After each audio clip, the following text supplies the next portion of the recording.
같습니다. 저희 동아시아 재단은 급변하는 국제 정세 속에서 우리나라가 나아갈 길을 모색하고자 대한민국의 현재와 미래를 말하다를 주제로 명사 초청 강연을 지속적으로 추진해 오고 있습니다.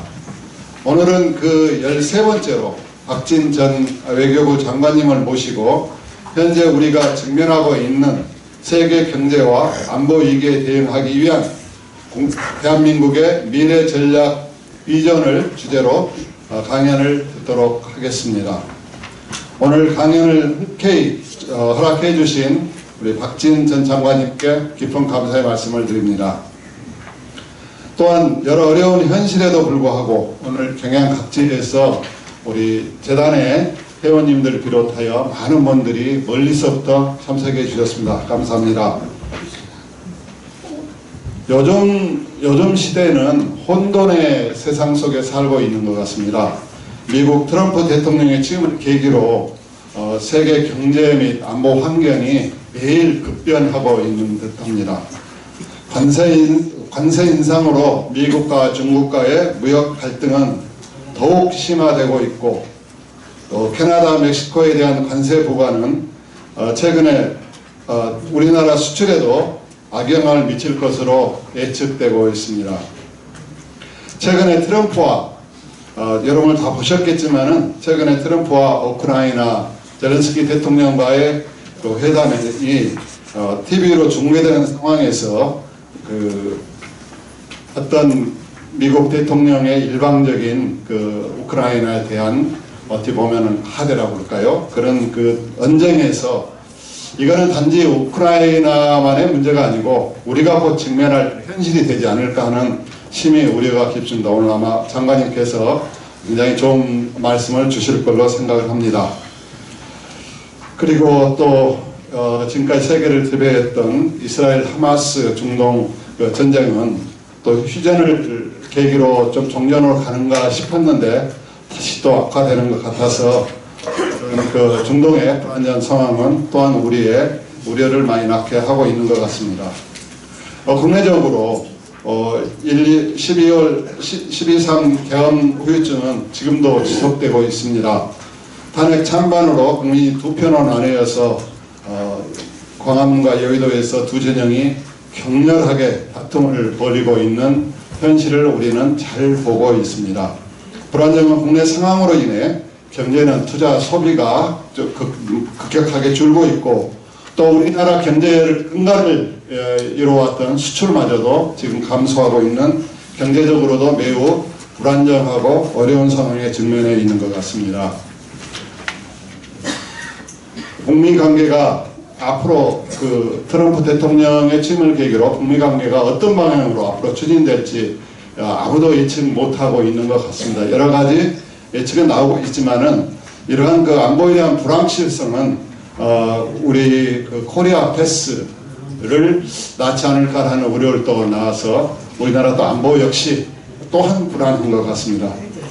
그리고 이제 마지막으로 우리나라 국내 정치 경제 상황을 좀 안정시키기 위해서 여러분들이 잘 아시고 존경하시는 우리 손학규 대표님을 비롯한 원로 정치 어르신들께서 개헌을 통해서 새로운 제7공화국을 열자는 그런 방안 7공화국으로 전환을 모색하고 계시지만은 이게 실현될지 그건 잘 모르겠습니다. 아마 앞으로 우리 대표님께서 꼭 좀 달성해 다시 주십사 하고 박수로 한번 말씀.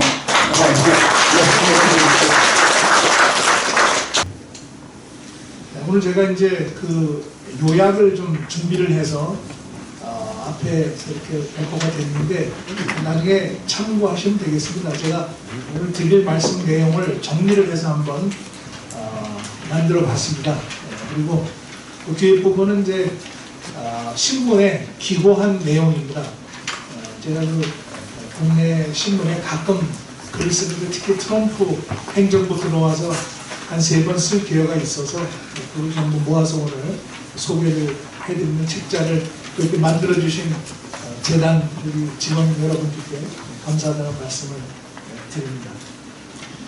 그럼 시작하겠습니다. 제가 슬라이드를 보면서 빨리빨리 진행을 하겠습니다. 슬라이드가 한 70장 됩니다. 그래서 한 장마다 이렇게 이미지를 보시면서 제가 말씀을 드리고 질문이 있으시면 나중에 제가 좀 한꺼번에 받아서 할 수 있도록 그렇게 하겠습니다.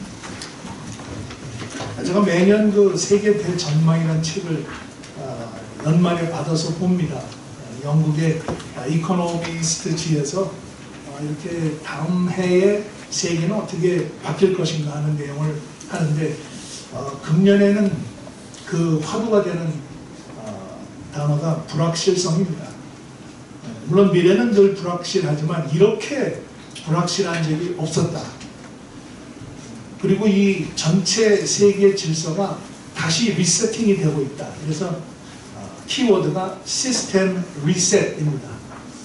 이것은 어느 한 나라만 해당되는 것이 아니고 미국과 유럽, 또 아시아, 중동을 비롯해서 모든 나라들이 전부 우리 국제 질서의 판이 바뀌고 있기 때문에 우리의 대외 관계도 전부 리셋을 해야 된다. 이런 뜻을 내포하고 있는 말이라고 생각됩니다. 그 다음에 두 번째로 유의해야 될 표현이 기정학입니다. 저희가 이제 지정학을 공부를 하면서 어느 나라가 어느 지역에 위치하고 이웃이 어떤 나라인가에 따라서 그 나라의 운명이 영향을 받고 미래가 좌우된다.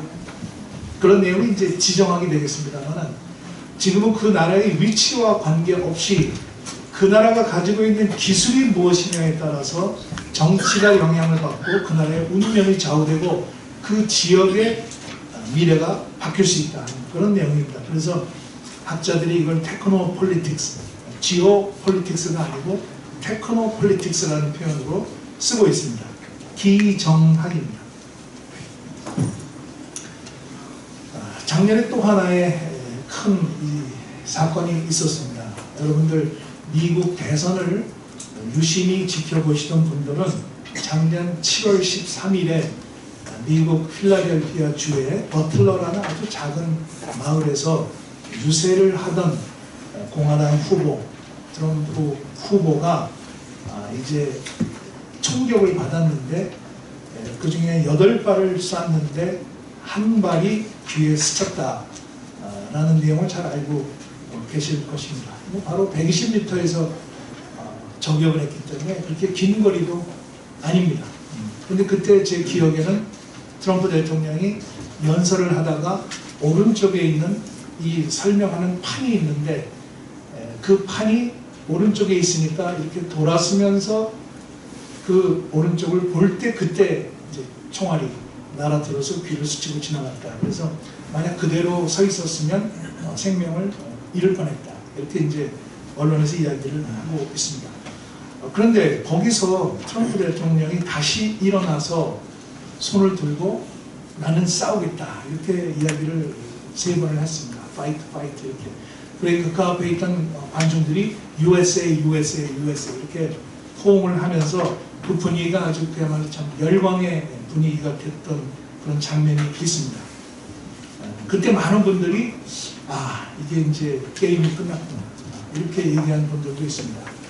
얼마 전에 일본 총리가 백악관에 가서 이 이야기를 하면서 그때 그야말로 참 신의 도움으로 목숨을 구하신 것으로 알고 있습니다. 이렇게 이야기를 했고 트럼프 대통령도 그것을 부인하지 않았다. 오른쪽에 지금 검은 안경을 쓰고 있는 경호원이 이번에 백악관의 경호수장이 됐습니다.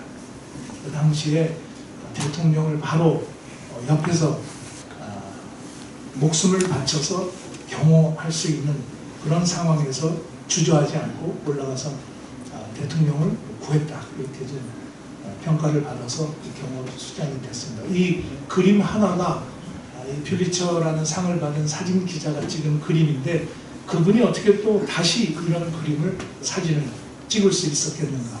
그것도 참 대단히 우연치고는 정말 대단히 드문 일이다.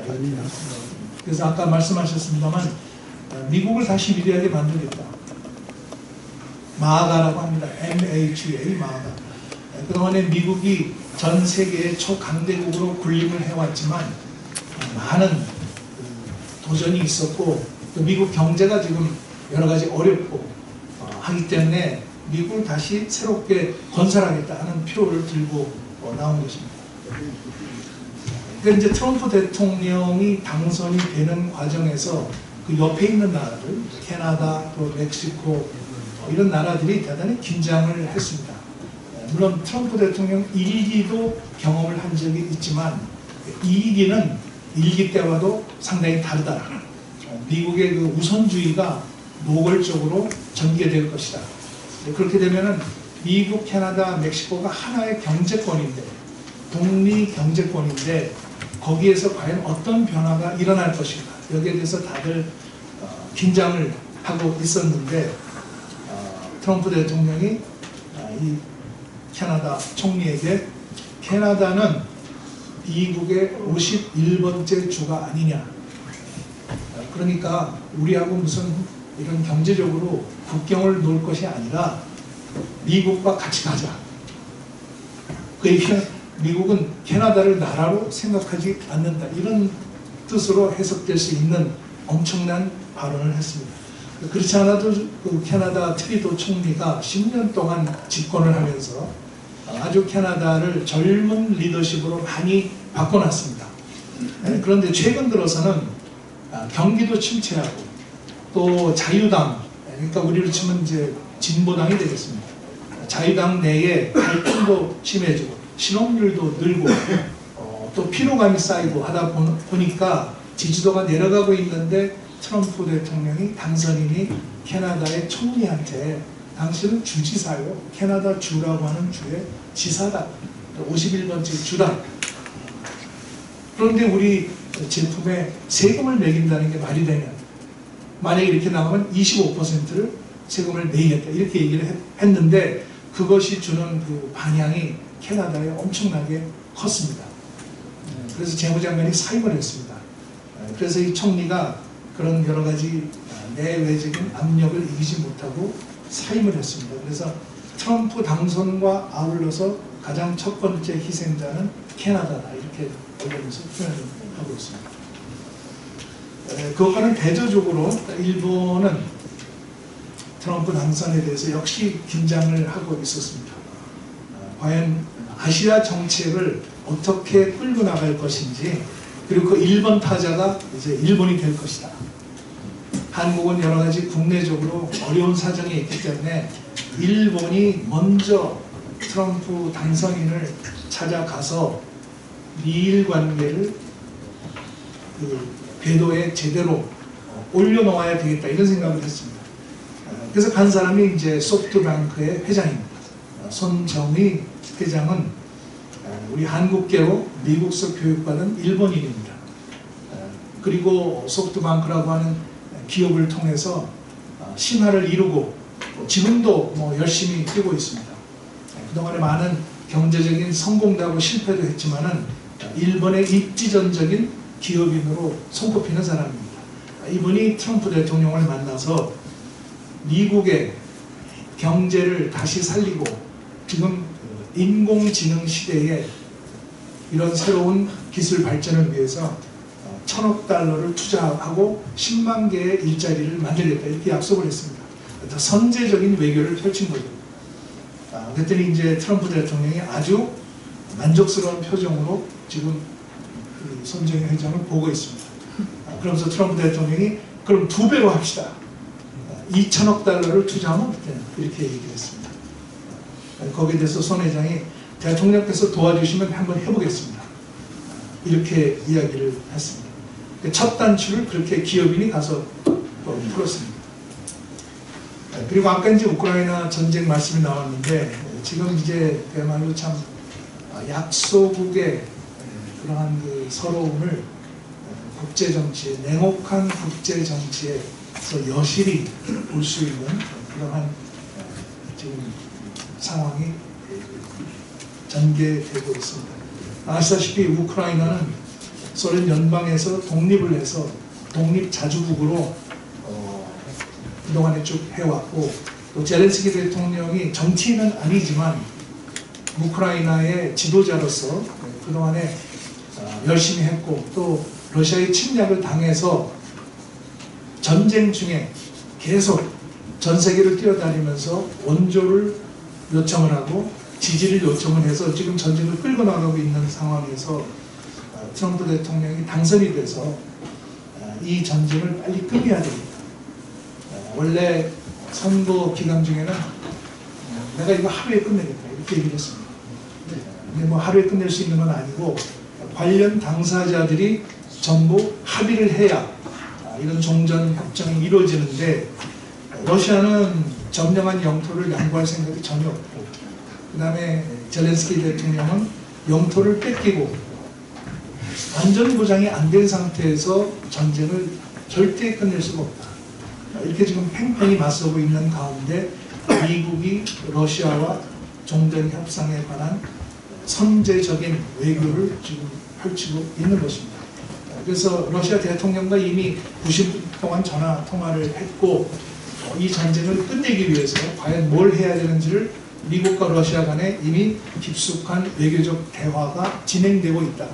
이렇게 보고 있습니다. 우리 대표팀이 즉시 협상을 시작하기로 했다. 그래서 며칠 전에 젤렌스키 대통령이 백악관에 가서 트럼프 대통령을 설득시키기 위해서 좋다. 나는 이 자리에 연연하는 것이 아니다. 우크라이나의 안보를 보장할 수 있다면 사임하겠다. 근데 그 안보 보장에 가장 중요한 것은 나토 가입이다. 나토가 지금 있는 영토, 뺏긴 거는 나중에 생각하고 지금 안 뺏긴 미점령 영토를 안전 보장을 해줄 수 있으면 내가 그 나머지 그 점령된 영토도 협상을 통해서 가져오겠다 이렇게 얘기를 했는데 트럼프 대통령은 당신은 카드가 없다. 지금 이 상태에서 지금 현재 있는 상태에서 경계선을 존중해서 이걸 끝내자 이런 지금 입장인 거죠. 그 젤렌스키로서는 도저히 받아들일 수가 없는 것입니다. 안전보장이 없으면 휴전협정은 작동하지 않을 거다. 그래서 아까 이승만 대통령 말씀하셨지만은 미국이 우리하고 원래 동맹을 맺겠다는 생각은 가지고 있지 않았으나 이승만 대통령이 휴전을 하려면 안전을 보장해 줘야 되지 않겠느냐. 그걸 만약에 하지 못한다면 북친 통일하겠다. 이렇게 했던 거 아니겠습니까? 상황이 아주 참 유사한 상황입니다. 그런데 이제 트럼프 대통령은 우크라이나는 이제 힘도 없고 카드도 없는데 이러다가 잘못하면 3차 대전을 하자는 거냐 이렇게 이제 몰아세웠습니다. 물론 우크라이나 때문에 지금 3차 대전이 일어날 가능성은 높진 않지만 러시아와 미국이 여기서 만약에 대리전을 치르게 되면 유럽 전체가 이 안보에 함몰이 돼서 그러한 세계 대전으로 갈 가능성도 있다. 그렇기 때문에 난 여기서 이걸 중단시키고 싶다. 이런 입장을 얘기를 하는 것입니다. 그 젤렌스키는 이제 런던에 가서 유럽 정상들하고 만나서 이제 사후 수습을 지금 하는 과정에 있습니다. 내가 이 판을 깨려는 게 아니고 미국이 광물을 원한다면 광물 협정하겠다. 그런데 지금 영토를 이렇게 된 상태에서 그냥 나보러 안전보장 없이 끝내자고 하면 그건 받아들일 수 없다. 그래서 영국과 불란서도 그것을 찬성을 해서 유럽 평화 유지군을 만들어서 미국과 다시 한번 협상을 하자. 지금 그렇게 계획을 세워서 다시 대화를 시작할 것입니다. 결국은 뭐냐면 미국은 빠지고 유럽의 안보를 책임져라. 이런 이야기입니다. 유럽이 그동안에 방위비도 GDP의 뭐 2% 전후로 해서 가고 있었는데 이제는 3%, 3.5% 이렇게 올리지 않으면 이 우크라이나 안보를 지탱할 수 없는 그런 상황이 왔기 때문에 유럽으로서도 상당히 큰 결단을 내리지 않을 수 없다. 영국과 불란서가 앞장을 서서 이 우크라이나 문제를 처리하기 위해서 젤렌스키 대통령과 같이 지금 머리를 짜내고 있는 그런 상황입니다. 또 중동에서는 그동안에 이스라엘과 팔레스타인 간의 갈등이 계속 오랫동안 지속이 되어 왔습니다. 또 2년 전에는 하마스가 이스라엘을 바로 기습을 해서 1200명을 사살을 하고 또 많은 인질들을 데려갔습니다. 그것이 이제 풀리고 있는 상황입니다. 그래서 1단계 휴전 협상이 종료가 됐는데 이 이스라엘군이 철수를 안 하고 있습니다. 가자 지역에서. 왜? 이 가자 지역이 만약에 진공 상태로 나오면 또다시 갈등이 시작될 수 있기 때문에 이것을 절대 양보할 수 없다. 그 교착 상태에 있는 상황에서 트럼프 대통령이 그럼 미국이 인수하겠다. 이 지역을 미국이 인수해서 개발하겠다. 개발해서 이걸 지중해 휴양지로 만들어서 평화로운 번영하는 그런 지역을 만들겠다. 이렇게 얘기를 하고 있습니다. 근데 이건 뭐 이상적으로는 그렇게 되면은 좋겠지만 실제로는 거기에 그럼 살고 있는 200만 팔레스타인인들은 갈 데가 없습니다. 그렇기 때문에 그걸 완전히 비워준다는 것은 거의 불가능에 가깝다. 이렇게 해서 제3국으로 이주할 때도 없거니와 그것을 받아들일 수 있는 나라도 없고 또 트럼프 대통령이 이야기하고 있는 해결책이 현실적으로 대단히 어렵다. 이런 그 입장입니다. 그 대통령은 지금 팔레스타인 사람들이 지옥 속에 살고 있으니 내가 평화롭게 살게 해주겠다. 이렇게 얘기를 하고 있는데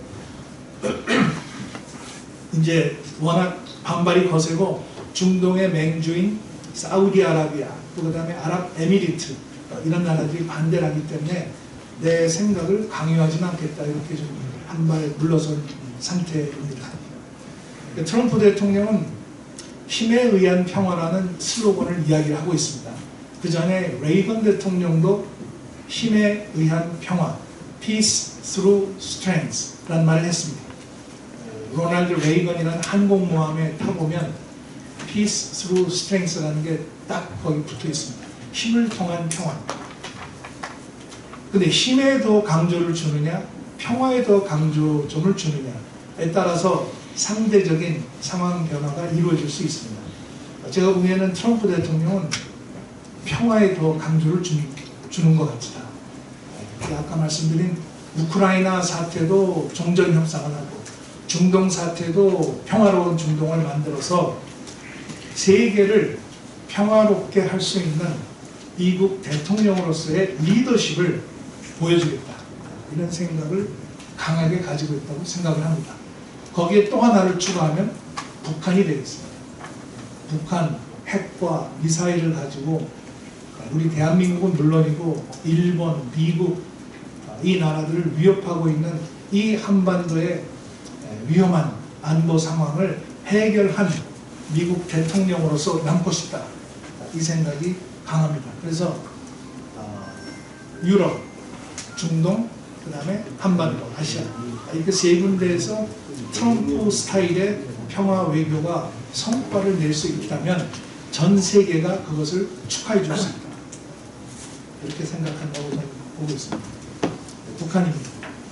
아시다시피 작년에 북한이 미사일을 수십 발 쐈고 금년 초에는 초음속 중거리 미사일을 쐈습니다. 북한이 그렇게 발표를 한 것입니다. 이것이 만약에 북한 발표대로라면 이것은 새로운 상황 변화입니다. 소위 남북 간에 있어서 게임 체인저입니다. 초음속이기 때문에 이걸 막을 수 있는 시간도 부족하고 또 우리가 가지고 있는 그 대공 방어망 사드 미사일이나 그런 패트리어트 미사일이 그 사이를 뚫고 들어올 수 있는 그런 허점을 찌를 수 있는 대단히 위협적인 무기다. 근데 북한의 김정은은 핵 무력을 증강하겠다는 이야기를 여러 번 했고 그걸 바꿀 의사가 없고 또 그렇게 함으로써 북한의 협상력을 높이고 또 북한이 지금 난관에서 벗어날 수 있는 제재를 완화시켜서 난관에서 벗어날 수 있는 길이다 이렇게 생각을 하고 있습니다. 이미 19년에 여기 지금 하노이 정상회담에서 두 번째 만나서 서로 타협을 하려고 시도를 했는데 미국과 북한 간의 생각이 워낙 차이가 있고 서로 소통이 잘 안 돼서 결렬이 됐습니다. 트럼프 대통령 머릿속에는 북한이 미완성 사업으로 나가 있습니다. 영어로 하면 unfinished business. 그 두 단어가 주는 의미가 중요하다고 생각합니다. 미완성. 이것은 어떤 형태로든 한반도 문제를 내가 해결할 수 있다. 내 이전에 어떤 대통령도 이것을 해결 못했지만 나는 할 수 있다. 이런 생각이 대단히 강하고 그 다음에 비즈니스, 사업이다. 물론 외교입니다만 어느 측면에 더 중점을 두느냐에 따라서 경제라든지 개발이라든지 이런 측면에 중점을 두어서 북한을 개방시키고 거기에 북한의 아름다운 휴양지를 개발을 해서 이것을 그 외국 사람들도 들어갈 수 있도록 하겠다 이런 생각이 있습니다. 아까 그 가자 지구를 중동의 리비에라로 만들겠다. 그 다음에 그 김정은의 고향인 원산 지역을 콘도미니엄을 만들겠다. 이런 생각들을 가지고 있는 겁니다. 그래서 unfinished business라고 생각을 하고 있다. 이렇게 얘기하고 있습니다. 그래서 대통령 당선되는 날 기자들이 물어봤습니다. 백악관에서 북한에 대해서 어떻게 생각하십니까? 김정은 만날 겁니까? 이렇게 얘기를 하니까 김정은이 이제 핵 능력을 가져 뉴클리어 파워다. 북한은 또 내가 돌아온 걸 기뻐할 거다. 또 보니까 엄청난 콘도 역량을 보유하고 있다. 북한이 아직 개발되지 않은 그런 아름다운 곳이 많다. 그래서 해안가에 콘도를 개발하라고 권유한 적이 있다. 이렇게 얘기를 했습니다. 그러니까 제 생각에는 아마 이 하노이에서 아니면 싱가포르에서 얘기하지 않았을까 이렇게 생각이 됩니다. 그런 생각을 아직도 트럼프 대통령이 가지고 있다 하는 것을 직접 본인이 이야기를 한 거죠. 지금 상황을 이제 복잡하게 하는 것이 바로 북한군의 러시아 파병입니다. 이것은 대단히 위험하고 무책임하고 비도덕적인 것입니다. 북한이 러시아로부터 받을 원조, 그 다음에 군사적인 지원, 그 다음에 첨단 기술 이런 것들이 있는데 이것을 받기 위해서 북한이 할 수 있는 일은 북한의 주민들을 스스로 전장으로 보내서 거기서 희생되는 대가로 러시아로부터 지원을 받아내겠다는 하나의 도박이다 이렇게 생각합니다. 이 두 병사는 지난번에 붙잡혀서 국내 언론하고 인터뷰도 했는데 아마 잘 보셨을 겁니다. 두 사람 다 러시아에 가서 우크라이나랑 싸우러 가는 건 몰랐고 전쟁 연습을 하러 간다 이렇게 이야기를 했고 부모들도 몰랐고 지금도 어디 있는지 부모들도 모르고 잡히면 그냥 자폭하라고 이렇게 지시를 받았는데 자폭이 아니라 붙잡혔으니 그 상부의 지시를 어긴 죄로 북한에 돌아가면 처벌을 받지 않겠나 이런 생각을 가지고 있는 거죠.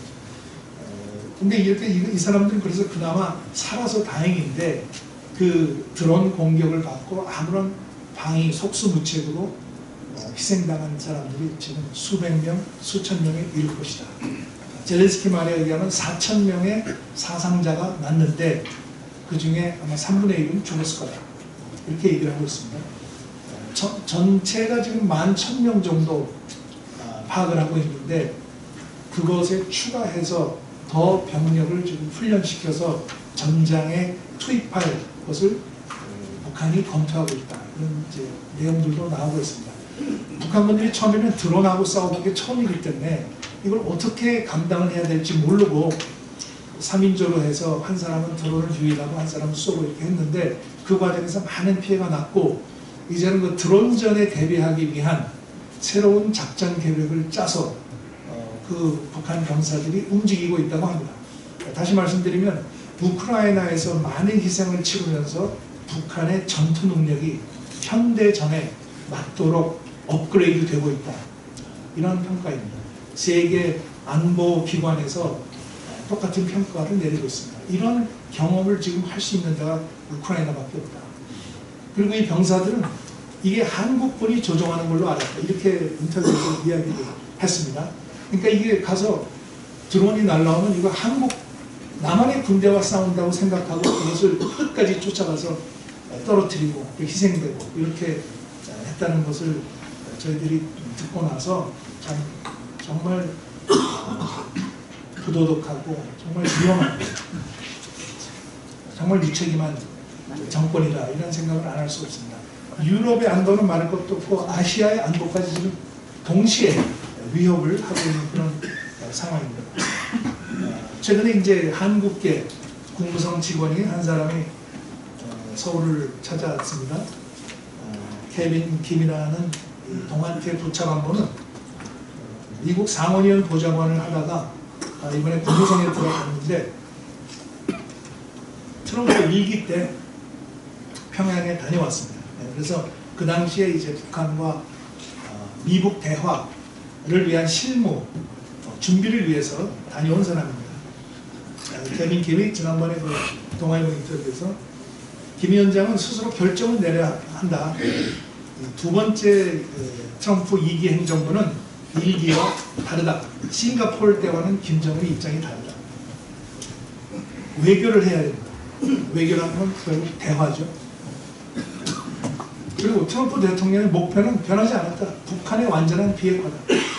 물론 트럼프 대통령이 북한은 핵 능력을 가진 나라다. 뉴클리어 파워다.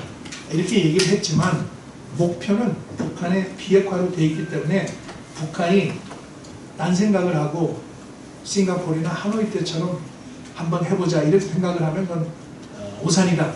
이런 이제 일종의 경고성 발언이 되겠습니다. 저는 트럼프 행정부가 이러한 생각을 가지고 갈 수 있도록 우리가 외교를 통해서 한미 간에 공조를 강화하고 로드맵을 만들어야 된다고 생각합니다.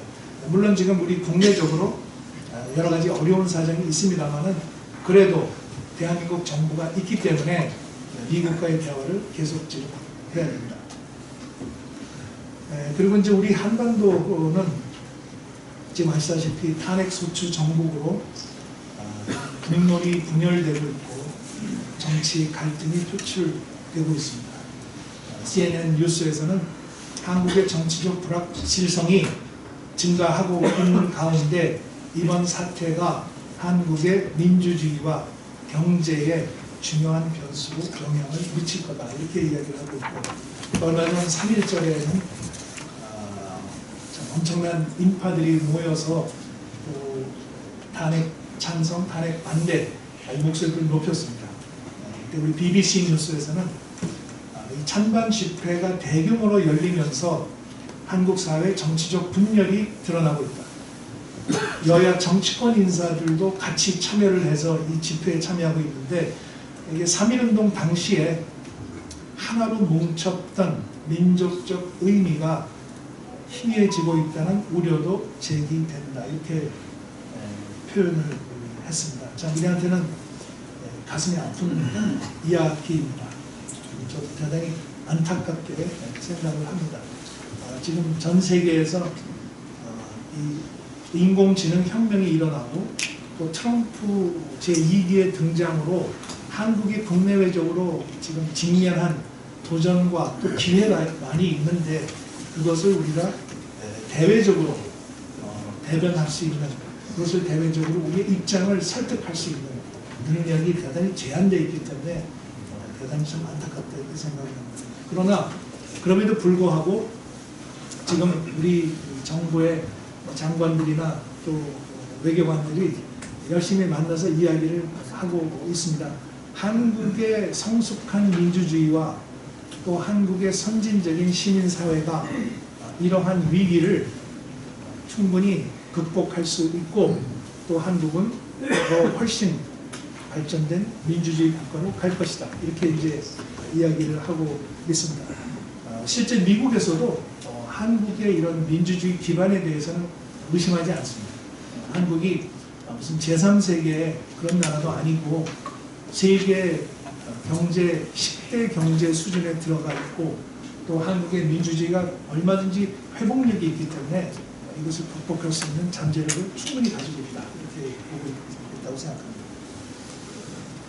그 다음에 이제 인공지능에 대해서 말씀드리겠습니다. 왜냐하면 세계는 한국을 기다려주고 있지 않습니다. 우리는 국내적으로 많은 어려움이 있지만 세계는 지금 전례 없는 기술 혁명이 일어나고 있습니다. 우리가 쓰는 휴대폰에서부터 또 우리 공장의 기계에서부터 그리고 우주 개발에 이르기까지 인공지능이 이렇게 가속화돼서 인류 사회에 영향을 끼친 적은 없다. 이렇게 평가를 하고 있습니다. 여기 있는 그 제프리 힌턴 교수는 영국 분인데 캐나다의 토론토 대학의 인공지능 전담 교수로 있으면서 학습, 기계학습, 머신 러닝 그 다음에 딥 러닝, 심층 학습, 이것을 개발하는 기술을 개발한 사람입니다. 기계가 스스로 학습하고 그것도 심층 학습을 해서 인간보다 더 똑똑하게 될 수 있는 기계를 만들 수 있는 알고리즘을 개발하고 그러한 기술을 처음으로 해서 작년에 노벨상을 받은 분입니다. 근데 이분이 하시는 말씀이 지금부터 우리가 걱정해야 될 것은 인공지능으로부터 인간의 통제권을 어떻게 지키느냐 하는 것이 중요하다. 이 기술이 성공적으로 개발되고 있느냐는 이미 그것은 결론이 났다. 이 기술은 앞으로 무한히 갈 거다. 따라서 그 기술을 누가 컨트롤하느냐, 이것이 정말 대단히 중요한 문제다. 이렇게 얘기를 하고 있습니다. 가는 데마다 이분이 그런 얘기를 지금 하고 있습니다. 헨리 키신저 박사는 이제 저처럼 정치학을, 국제 정치학을 공부하는 사람들에게는 그야말로 대단히 고수 중에 고수입니다. 이분이 작년에 100세로 돌아가셨습니다. 재작년이죠. 2023년에. 이분이 하버드 대학교 박사학위 논문이 1958년에 나왔습니다. 그 논문 제목은 핵무기와 외교 정책입니다. Nuclear Weapons and Foreign Policy. 그걸로 하버드 대학에서 박사학위를 받은 분입니다.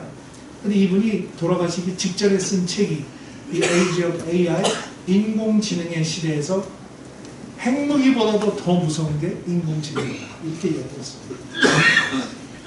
우리가 이런 핵을 통한 억제를 유지하고 있는데 그것은 모두 기계장치에 의해서 조정이 되고 있기 때문에 그 핵 억제 기계 장치를 운용 가동하는 인공지능에 문제가 생기거나 그것이 인간의 말을 안 듣게 되면 핵전쟁이 일어날 수도 있다.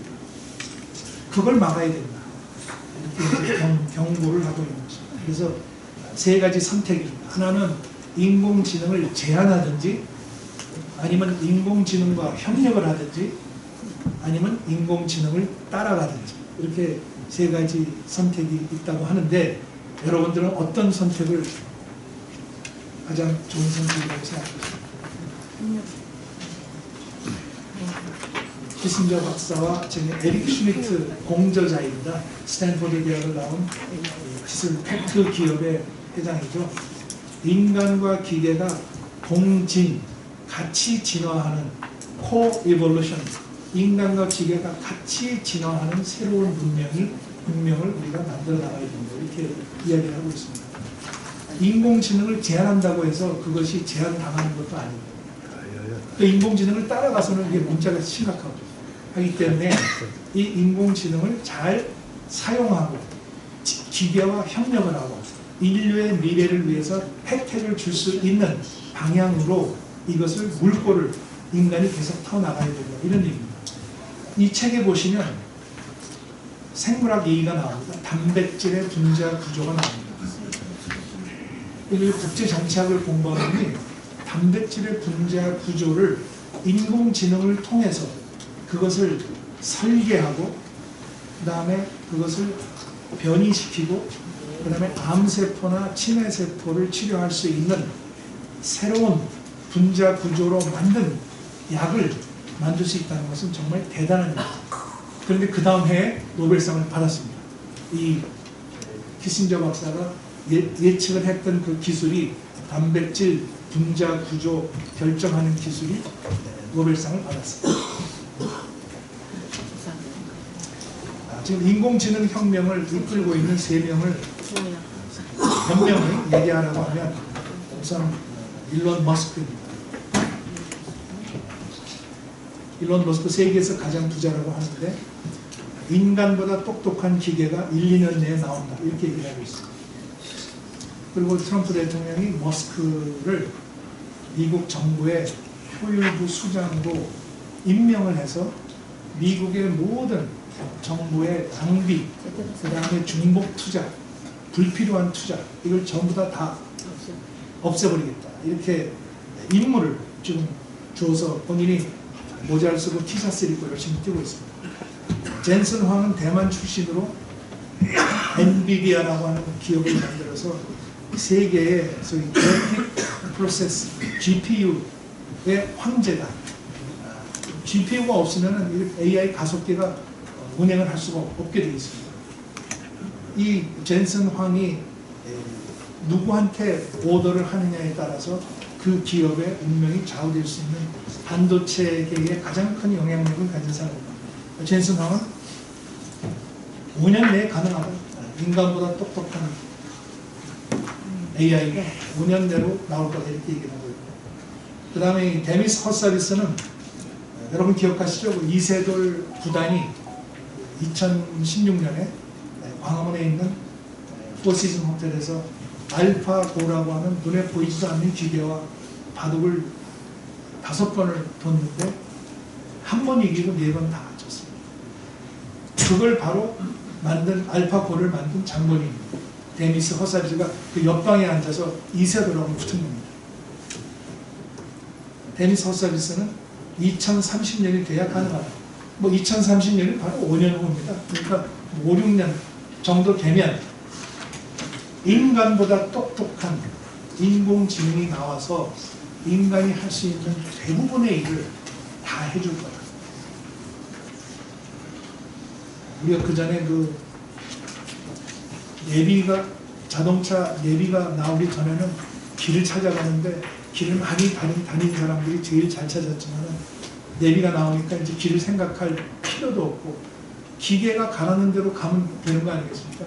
물론 요즘에 가다 보면 막힐 때도 있습니다만 그만큼 인간이 생각을 덜하고 기계에 의존하게 되는 거죠. 이런 기계가 만약에 나오면 인간이 생각을 깊게 할 필요가 점점 없어진다. 논문을 쓰라고 그러면 논문을 쓰고 학생들한테 숙제를 하라고 그러면 숙제를 해주고 내가 여행을 가는데 일정을 어떻게 짜서 어디에 묵고 돈을 얼마나 쓰고 어디를 가야 되냐면 바로 해주고 이런 식으로 하니까 편하긴 한데 결국은 그렇게 가다 보면 소위 기계의 인간의 생활을 의존하게 되고 기계의 영향력 작동에 들어갈 수밖에 없다.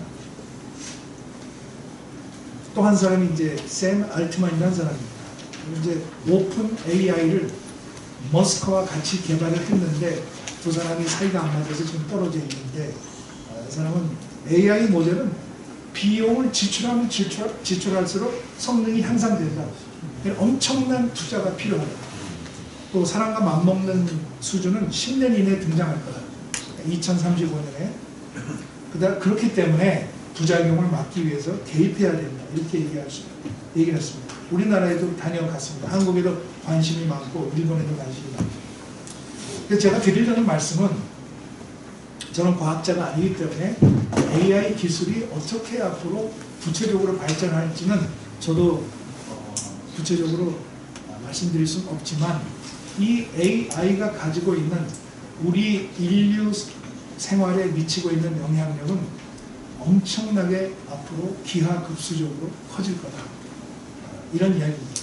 또 이 AI를 하려면 반도체가 있어야 됩니다. 반도체가 메모리, 기억도 하고 연산도 하고 추론도 해야 됩니다. 따라서 반도체 산업은 앞으로 AI와 같이 가야 됩니다. AI와 반도체를 띄어서 생각할 수가 없다. 다행히 한국이 반도체에 투자를 미리 했기 때문에 일본보다 우리가 앞서가지 않았습니까? 삼성이나 SK 하이닉스가. 그런데 거기서 만족하면 안 되고 AI 기술을 우리가 개발을 해야 우리가 만든 반도체 산업이 AI를 뒷받침해주고 그것이 우리를 경제를 끌고 갈 수 있지 않겠느냐. 이건 우리 발등에 떨어진 것입니다. 우리는 지금 국내적인 탄핵 정국 속에 참 대단히 어려운 시간을 보내고 있지만 세계는 우리를 기다려주지 않습니다. 지금도 미국에서, 중국에서, 일본에서, 호주에서, 캐나다에서, 인도에서 젊은이들이 지금 AI를 개발을 하고 있습니다. 퀀텀도 마찬가지입니다. 고전 물리학에서는 1은 1이고 0은 0이지만 이 양자 역학에서는 0이 1도 되고 1이 0도 돼서 큐비트라고 하는 이 새로운 모델이 슈퍼컴퓨터가 한 10년 걸릴 거를 그냥 1분 만에 끝낼 수 있다는 겁니다. 그렇게 되면 어떤 암호든지 다 뚫고 들어갈 수 있다. 거꾸로 얘기하면 또 그것을 위해서 방어막을 칠 수도 있다. 그러니까 양자 기술이 어떻게 발전하느냐 하는 것이 바로 아까 말씀드린 기정학의 주도권을 잡을 수 있다. 기술 주권을 잡을 수 있다. 이렇게 되어 있는 겁니다. 그래서 우리는 기술 주권을 잡아야 됩니다. 우리가 맨날 그 어디 하청만 해서 되겠습니까? 한국이 기술 주권을 가지고 있어야 대한민국이 존경받지 않겠습니까? 우리 한국은 세계 과학기술력이, 우리 아까 차관님도 와 계십니다만, 저 차관님 같은 분들, 또 우주항공 하시는 분이 노력을 해서 대한민국 세계 8강입니다. 우리 과학기술. 간단치 않습니다, 우리 한국. 물론 노벨 과학상은 아직 한 명도 안 타왔습니다. 그건 저희가 아껴두고 있다가 한꺼번에 아마 많이 나올 겁니다. 그런데 한국이 세계 8강입니다. 그리고 국력도 세계 8강입니다. 그렇기 때문에 이제는 팔로워, 따라가는 게 아니라 우리가 리더, 그 기술을 선도해서 다른 나라들이 한국의 기술을 보고 거기에 의존하고 국제 표준을 우리가 만들어내고 하는 것이 대단히 중요한 시대다. 이렇게 생각합니다. 지금 여기서 이제 AI, 그 다음에 반도체, 그 다음에 밑에 보이는 퀀텀, 이걸 가지고 지금 미국과 중국 간에 그야말로 치열한 기술 경쟁이 벌어지고 있습니다.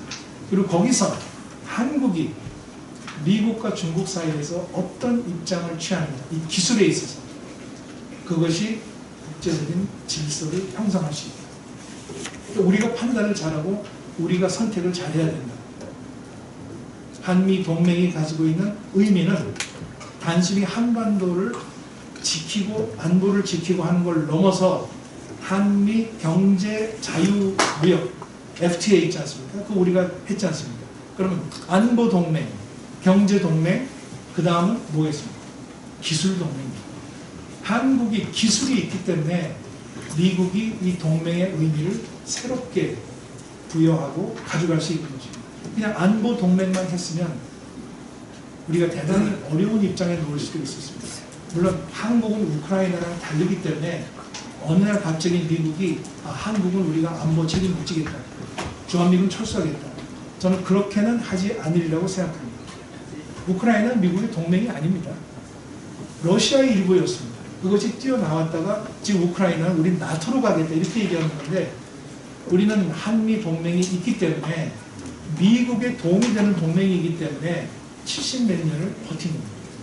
그냥 한국에만 일방적인 동맹이라면 이렇게 70 몇 년 갈 수가 없습니다. 그런데 기술이 기다리고 있는 거죠. 그 기술 말고 또 다른 게 또 있습니다. 그래서 트럼프 대통령이 이제 미국에서 제일 중요한 테크 기업 세 기업의 수장을 백악관에 불러서 스타게이트 프로젝트를 적극 추진하고 정부에서 적극 도와줍니다. 여기에 아까 말씀드린 손정희 회장 소프트뱅크, 그 다음에 오픈 AI 샘 알트만, 그 다음에 오라클이라고 하는 회사의 앨리슨, 이 세 사람을 불러서 5천억 불에 해당하는 초대규모의 AI 모델 개발과 AI의 에코시스템, 생태 환경을 만들어서 중국을 앞서가겠다, 이렇게 이야기를 하고 있고, 여기에 한국도 참여했으면 좋겠다, 이렇게 얘기를 하고 있는 것입니다. 그런데 이 와중에 지금 이 트럼프 대통령이 바로 이게 지금 1월 21일이니까 여러분 취임식 다음날 아닙니까? 1월 20일이 취임이니까. 그런데 1월 20일 날 트럼프가 취임하는 날 중국의 40살짜리 청년이 완전히 이 AI 첨단 기술계를 뒤흔들어 놨습니다. 그래서 이 딥시크라고 하는 그 새로운 AI 모델을 만들었습니다. 돈도 10분의 1 적게 들고 저비용 고효율 AI 모델을 만들어낸 거죠. 그 AI가 가동을 하려면 이 수천억 개의 소위 파라미터를 움직여야 되는데 그걸 다 안 쓰고 가장 중요한 전문성이 있는 그 정보들만 모아서 빨리 싸게 할 수 있는 방법을 개발해낸 겁니다. 그리고 답이 제대로 나오면 될 거 아닙니까? 이걸 책을 아무리 100권을 봤다 한들 답이 틀리면 안 되는데, 여기는 예를 들면 책을 2권 보고 답이 나오는 거예요. 미국 거는 책을 20권 가야 답이 나옵니다.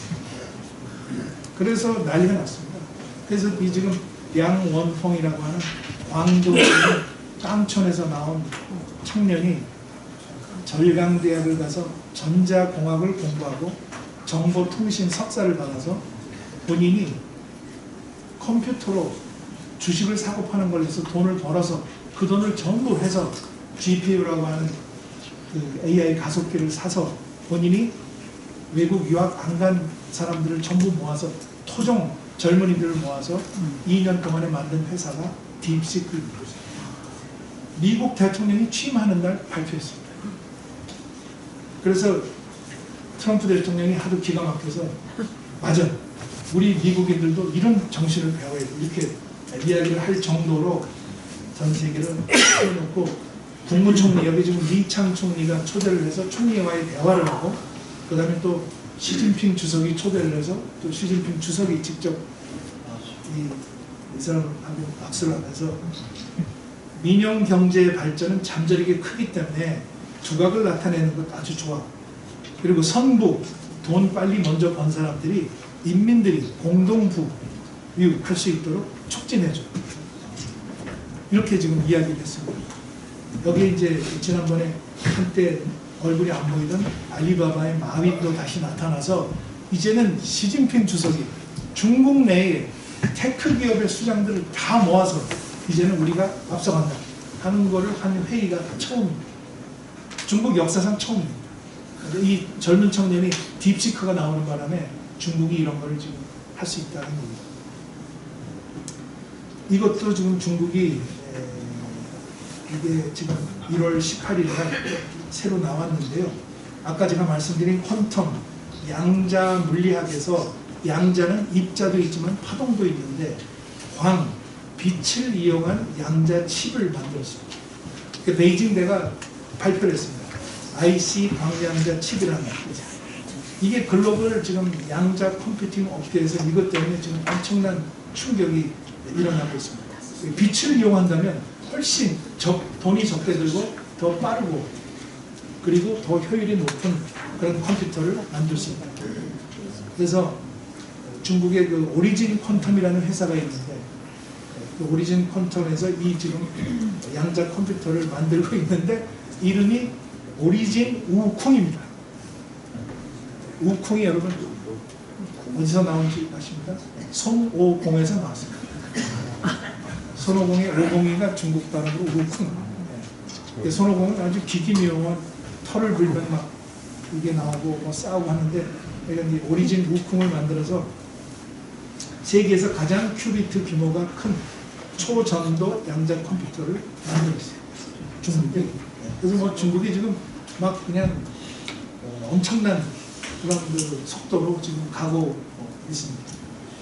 이것은 호주에서 매년 세계 어느 나라가 어느 기술에서 가장 잘하고 있는지를 5나라를 선정을 해서 표로 만드는 것입니다. 작년 8월에 나왔습니다. 그동안에 20년 동안 각 분야에서 가장 잘하고 있는 나라들을 맨 왼쪽 선에 있고 그 다음에 2등, 3등, 4등, 5등 이렇게 되어 있는데 여기 인공지능에 보면 어떻습니까?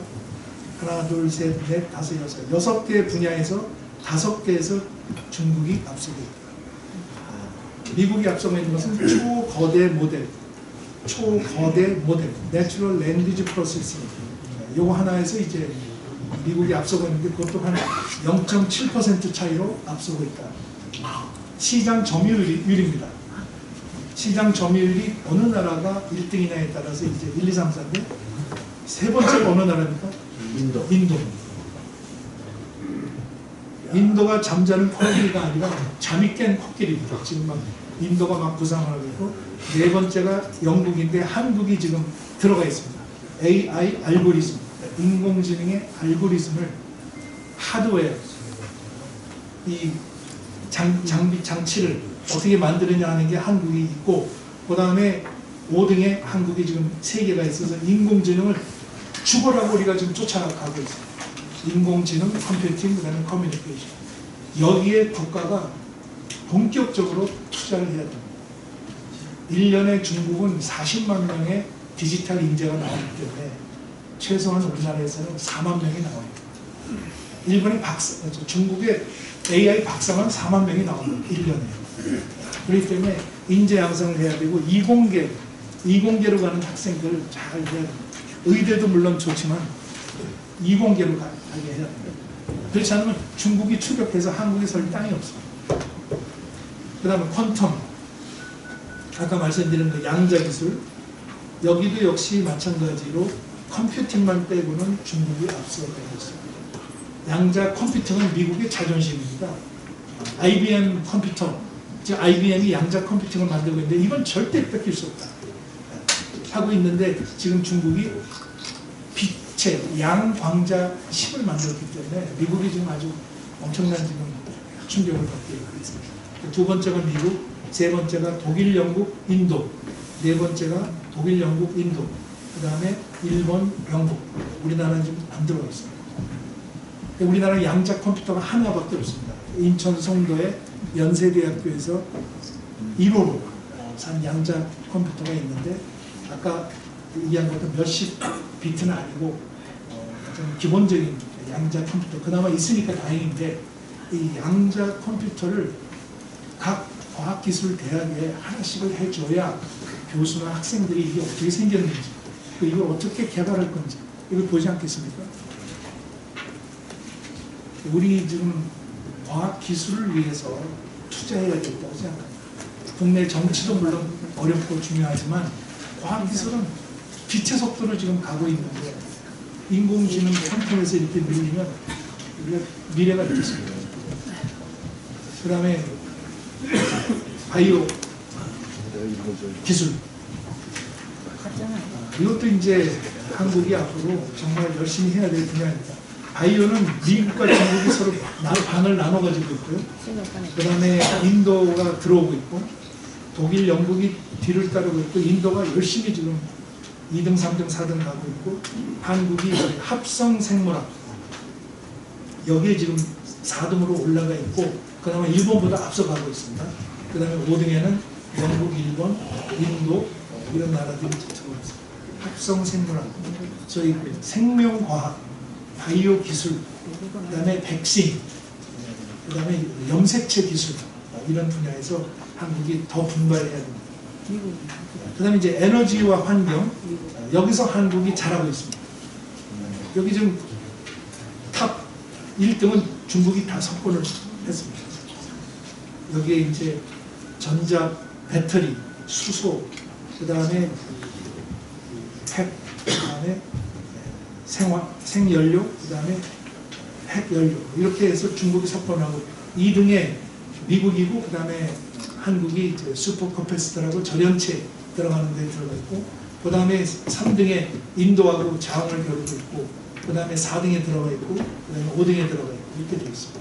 그래서 전체적으로 보시면 에너지 환경 분야에 우리의 과학기술은 상대적으로 발전되어 있지만, 퀀텀 이런 분야에서는 아주 뒤처져 있고, 인공지능 분야에서는 그나마 지금 쫓아가려고 하고 있고, 이렇게 지금 되어 있기 때문에 우리 대한민국이 가지고 있는 경쟁력은, 저는 우리가 무슨 외교를 잘해서 존경받는 것보다 기술 강국이기 때문에 존경받는다고 생각합니다. 그래서 제가 카이스트에 가서 기술, 과학, 외교를 가르쳐야 되겠다 이렇게 생각합니다. 우리 젊은 연구원들과 젊은 과학자들이 물론 실험실에서 연구하는 것도 중요하지만 국제적인 협력체제, 공동개발, 국제협력, 그 다음에 인적 교환, 이걸 통해서 우리의 과학기술을 올려놓을 수 있으면 저는 분명히 대한민국 노벨 과학상이 최소한 5년 내에 10개는 나올 수 있다 생각합니다. 지금도 밤새고 실험하는 과학자들이 많이 있습니다.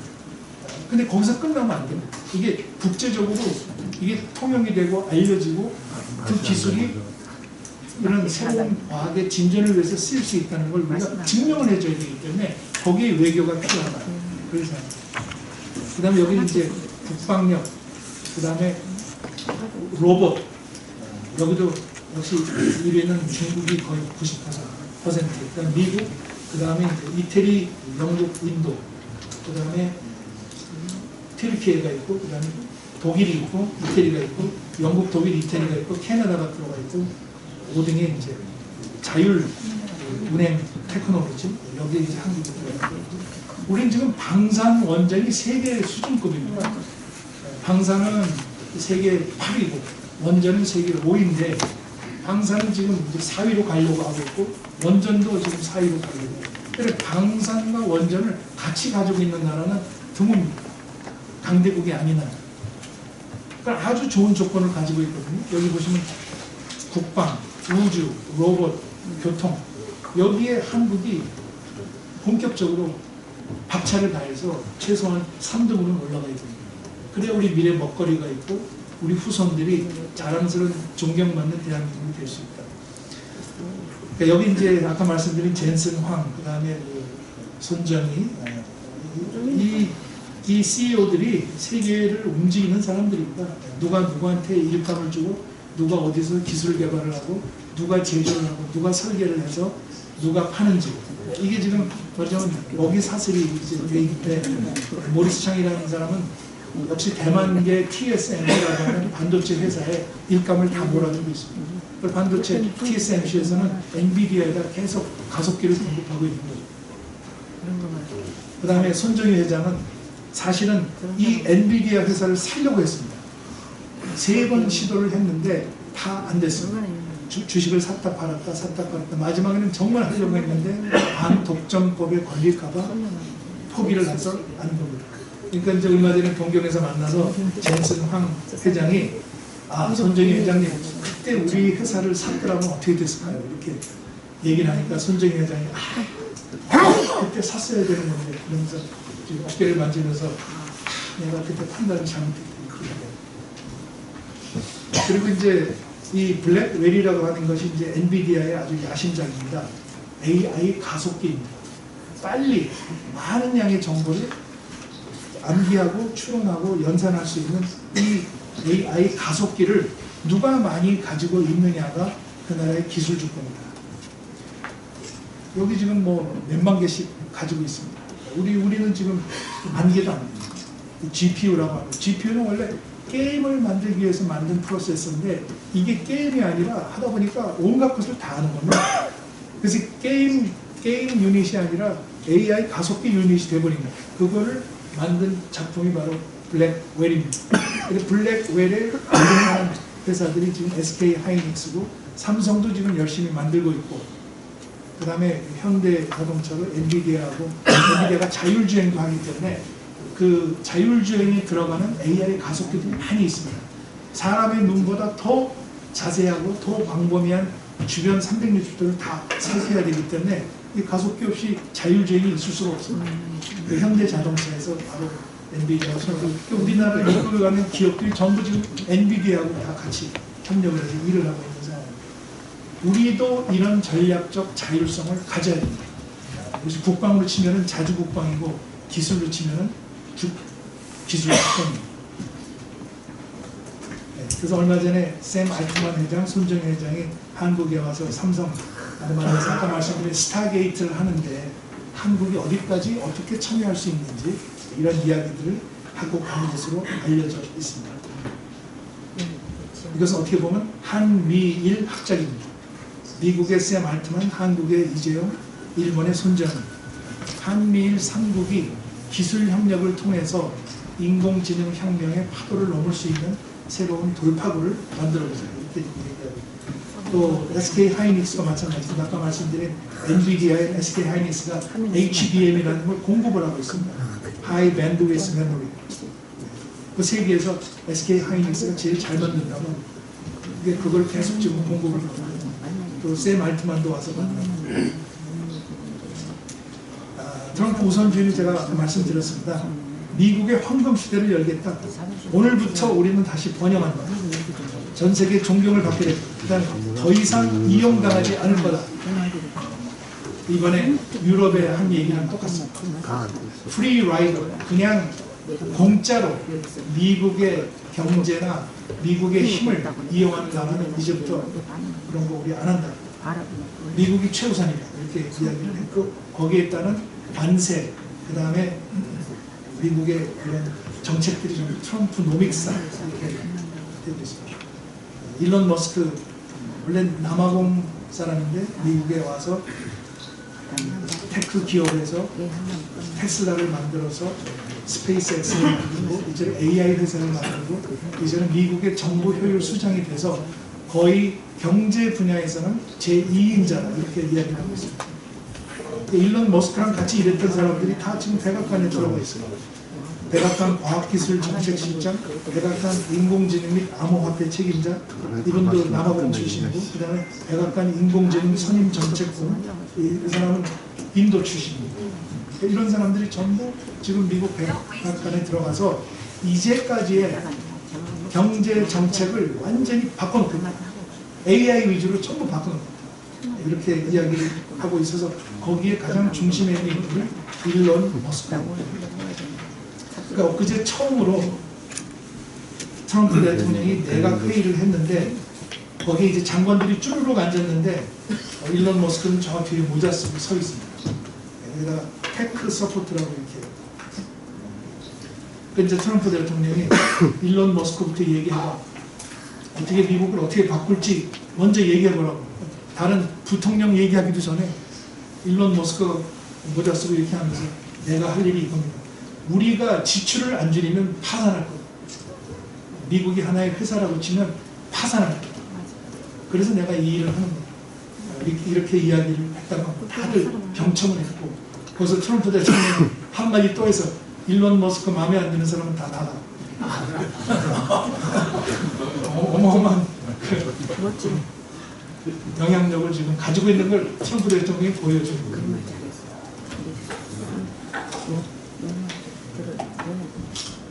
일본은 이제 그 일기 때, 트럼프 일기 때 그 아베 총리가 있었습니다. 그래서 아베 총리와 트럼프가 이제 밀월 관계를 맺었다. 중국을 견제하기 위해서는 역시 일본이 중요하고 미국과 일본이 서로 손을 잡고 아시아에서의 안전 보장을 하고 그다음에 미국의 이익을 지킨다 해서 두 사람 다 골프를 좋아하기 때문에 미국에서도 치고 또 일본 치바현에서도 치고 이렇게 해서 골프를 하면 또 한 몇 시간 또 같이 다녀야 되고 또 이야기도 하고 서로 상대방에 대해서 성격도 알게 되고 이렇게 하기 때문에 상당히 외교를 하는 데 있어서는 특히 트럼프 대통령과의 관계에 있어서는 중요한 스포츠가 되어 있습니다. 우리는 뭐 지금 아직 그런 탄핵 정국 때문에 안 되지만 트럼프가 너무 이 골프를 좋아하고 한국에 이렇게 세계적인 골프 선수가 많다는 것에 대해서 트럼프 대통령이 감탄을 하고 있습니다. 2017년에 국회에 와서 스피치할 때 그때 한국에는 어떻게 이렇게 여성 골퍼들이 이렇게 잘하냐. 그때 박성현 선수인가요?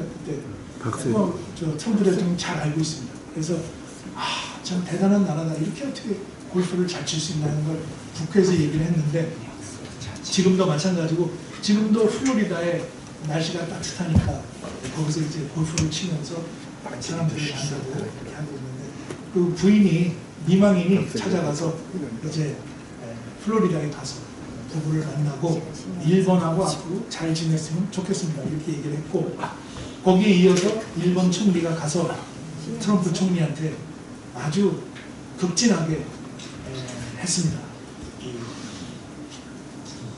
무역 흑자를 준비했다.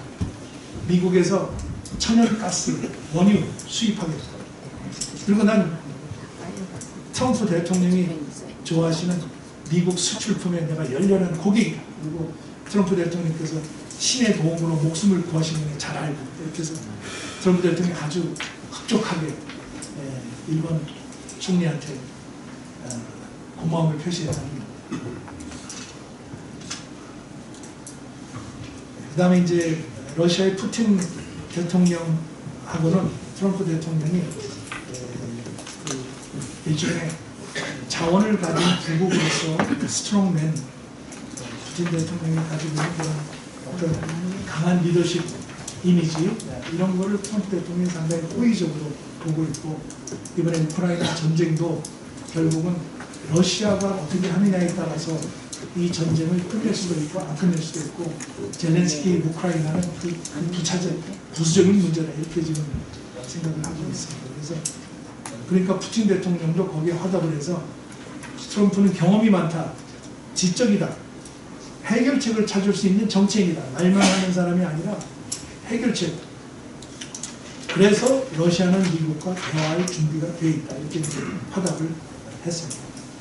중국도 아직 시진핑 주석은 전화통화만 했지 만나진 않았지만 푸틴 대통령은 이제 사우디아라비아에서 두 정상이 곧 만나기로 했습니다. 거기서 우크라이나 문제를 마지막 얘기를 하겠다는 겁니다. 물론 사우디아라비아의 위상도 올라갔습니다. 미국과 러시아 대통령이 사우디에서 만나면 이 중요한 국제 질서의 그 운명이 사우디에서 결정이 되는 거기 때문에 외교적으로는 대단히 큰 플러스 포인트가 되죠. 그 다음에 중국도 보고 있습니다. 중국은 한편으로는 트럼프 대통령이 이렇게 세게 나오고 중국에 관세를 부과하고 중국을 견제하고 이런 것이 부담스럽긴 하지만 또 다른 한편으로 보면 미국이 그동안에 전 세계에 미국의 영향력을 많이 확대를 해놓고 있었는데 이제는 고립주의로 미국이 우선이고 그 나라들까지 우리가 신경 쓸 수 있는 여력이 없기 때문에 유럽도 마찬가지고 다른 데서도 마찬가지다. 그렇게 되면 거기에 미국이 그동안에 차지했던 그 영향력을 중국이 들어갈 수 있다 이렇게 생각합니다. 그래서 이 트럼프 대통령에 대해서는 중국은 두 가지 측면을 지금 다 보고 있습니다. 그건 나쁘지 않다. 중국의 글로벌 리더십을 위해서는 트럼프 대통령이 오히려 도움이 됩니다. 그 다음에 트럼프 대통령이 관세를 높이니까 그 나라에 미국에 수출하기가 어려워지지 않습니까? 또 미국 소비자들이 관세가 올라간 만큼의 대금을 내야 수입품을 살 수 있을 거 아닙니까? 또 미국의 기업들도 미국에서만 만드는 게 아니라 멕시코, 캐나다 다른 데서 만드는데 그 수입품에 관세를 부과하면 미국 기업이 만든 제품이 또 관세에 걸려서 미국 기업도 좋을 일이 없다. 사실 이거 잘못하면 미국 경제 마이너스 성장이 돼요. 이렇게 되고 있습니다. 그렇기 때문에 중국은 우리는 자유무역이야. 미국이 보호무역을 할 때 우리는 세계 자유무역의 기수가 될 거야. 그래서 지금 아시아 태평양에 그 TPCPP라고 하는 환태평양 무역 그룹에도 들어오겠다고 합니다.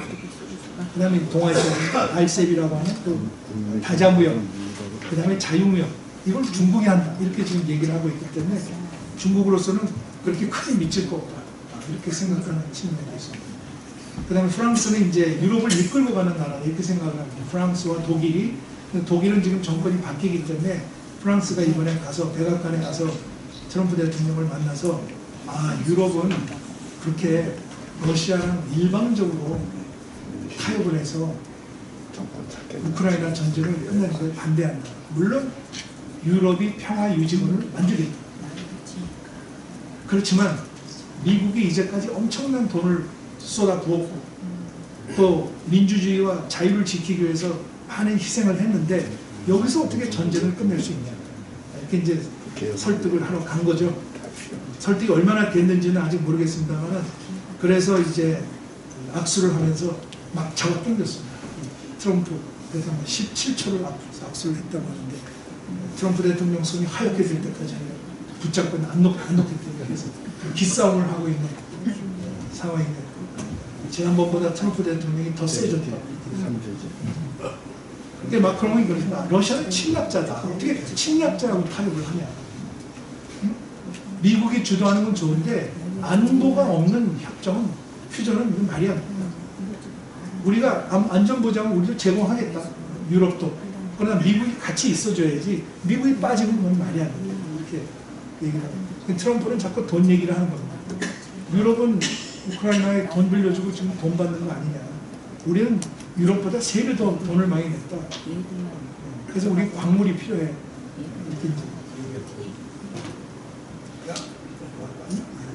EU도 역시 마찬가지로 지금 우크라이나를 처리하는 트럼프 스타일의 외교에 대해서 아주 상당한 그 불안과 또 회의감을 가지고 있고 이 우르슬라 폰데어 라이엔 이분은 독일 분인데 EU의 집행위원장입니다. EU에서 하는 모든 일을 집행하는 분입니다. 현재 28나라를 대표하고요. 한국에도 왔다 가고 했는데 트럼프 이런 미국 우선주의에 대해서 아주 상당히 비판적인 생각을 가지고 있고 이번에 네덜란드 총리는 신임 나토 사무총장이 됐습니다. 그래서 런던의 영국 랭카스터 하우스에서 엊그제 만나서 신임 나토 사무총장으로서 이게 미국이 빠지고 유럽이 들어가고 그다음에 전쟁을 있는 이 상황에서 끝내고 이거 안 된다. 나토가 앞으로 주도권을 가지고 미국을 설득해 나가자 이렇게 얘기를 하고 있습니다. 아까 우리 손학규 선배님도 말씀하셨습니다만 걸프원 멕시코 이거 멕시코만 아니고 아메리카만으로 만들자 이렇게 얘기하니까 멕시코 대통령이 클라우디아 셰인바움 멕시코 대통령이 아메리카도 원래 이름이 멕시코였다 해가지고 지금 이제 맞받아치고 있고 그린란드는 덴마크의 자치령입니다. 그런데 이제 외교 국방권은 이제 덴마크가 가지고 있죠. 그리고 보조금을 1년에 수십억 불을 내고 있습니다. 이게 뭐 80%가 얼음으로 된 땅인데 그 지하에 가면은 천연 자원과 그 다음에 그 전략 루트가 있기 때문에 미국 입장에서는 대단히 중요한 전략적 길목이 됩니다. 거기에 이제 군 기지도 가 있는데 사겠다 하니까 덴마크 총리가 하는 물건이 아니에요. 세일사는 게 아니고 이렇게 하고 있습니다. 그래서 이걸 아마 제 생각엔 사기는 어렵고 그린란드에 미국의 투자와 미국의 시설과 미국과의 사용협력 이런 걸 하지 않겠다 생각합니다. 그 다음에 파나마도 마찬가지입니다. 파나마 운하를 만든 건 미국인데 왜 우리가 돈을 내고 거기에 중국이 들어와서 항만을 다 차지하고 있는 안 되겠다. 중국을 견제하기 위해서라도 파나마 가져와야 되겠다. 우리가 만들어 줘라. 이렇게 하니까 이제 파나마 대통령이 물리노라는 파나마 대통령 절대 그런 일은 없을 거야. 절대 이건 안 뺏긴다. 그러고 있습니다. 네, 그럼 이제 오늘 그 주제인 미래 전략 비전을 간단히 보겠습니다. 저는 뭐 경제 전문가는 아닙니다. 국회의원을 했지만 주로 이제 외교 통상, 그 다음에 국방, 정보, 그 다음에 지식 경제, 그 다음에 과학 기술 이렇게 있었는데 제가 볼 때 아까 말씀드린 것처럼 AI 혁명이 지금 글로벌하게 빛의 속도로 이루어지고 있는 상황에서 한국 경제가 제조해서 수출에만 의존하는 시대는 이제 이미 끝났다. 유통기한이 끝났다 이 생각합니다. 물론 제조업은 중요합니다. 제조업 가지고 있어야 됩니다.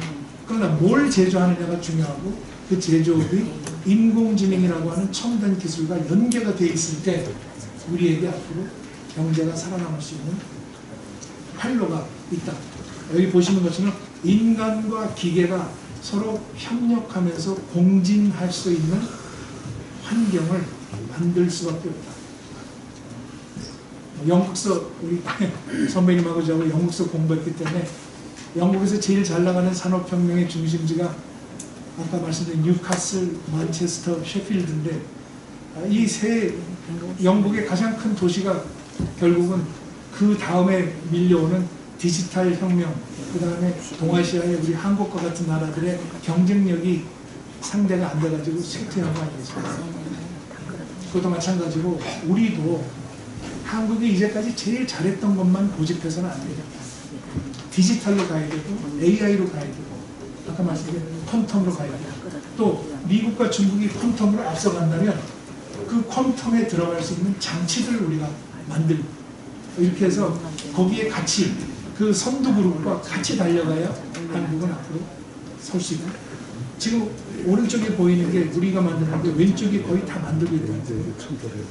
수출 통제를 하니까 미국이 중국의 수출 통제를 하니까 중국이 스스로 우리가 셀프 이걸 만들어서 거기에 필적을 하자 해서 길을 쓰고 만들어낸 게 비슷하게 지금 따라오니까 한국은 요 사이에 끼어 있는 겁니다.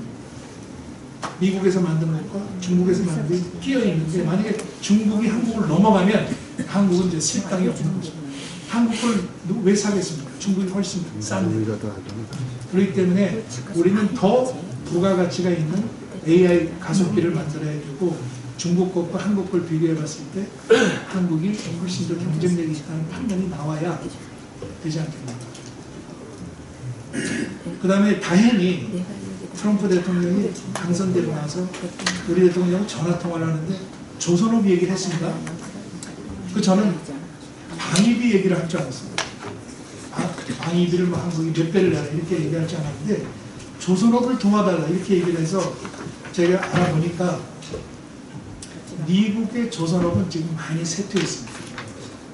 그동안에 미국이 해양 국가라고 해서 배를 많이 만들었다가 배 만드는 조선소가 점점 경쟁력을 잃으면서 중국이 올라오면서 미국의 배들이 수리 유지 보수가 안 됩니다.